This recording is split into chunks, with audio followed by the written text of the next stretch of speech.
order it and they will follow. And did they ever? The Safer Cities had a restart as well in place and paying off in spades, with more communities catching the drift and appreciating the payoff in discipline and law and order. And as Ryan Lasigas reports, the numbers on Focus and heinous crimes are compelling and on a downtrend. Despite getting criticized, the stricter implementation of the ordinances is said to have a positive effect on the country.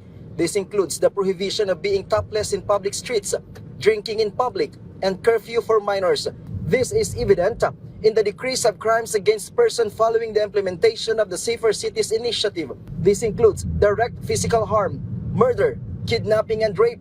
According to the Philippine National Police Directorate for Operations, Police Brigadier General Rogelio Peñones, there was a 9.8% reduction in murder, while homicide dropped by almost 40% and more than 22% decrease in physical injuries and rape cases. Peñones insisted that these figures are lower compared to data before the launch of the Safer Cities initiative. Although among the 8 focus crime, comparing the same period, mayroon pa rin tayong robbery incident. That's why we recalibrated our deployment based on the prevailing crime situations. The Safer Cities initiative was launched by the DILG on April 6 with the aim of reducing crime in Metro Manila. Peñones also assured that the PNP strictly implements respect for human rights.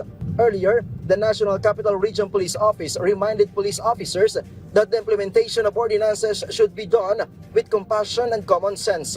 Yes, Ryan. Sir, I just need soundbite on this. I know you've mentioned may epekto na, magandang epekto sa community yung pinapatupad na programa. But how optimistic po yung PNP na kung magtutuloy-tuloy yung programa, magtutuloy-tuloy din yung pagbaba ng crime rate?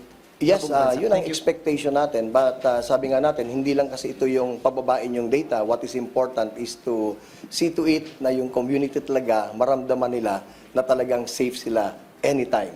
The number of violators apprehended by police has reached 89,532. Top violations still include drinking and smoking in public places, being shirtless, videoke beyond 10 p.m., and curfew violations. Ryan Lasigas from the National TV Network for a new and better Philippines.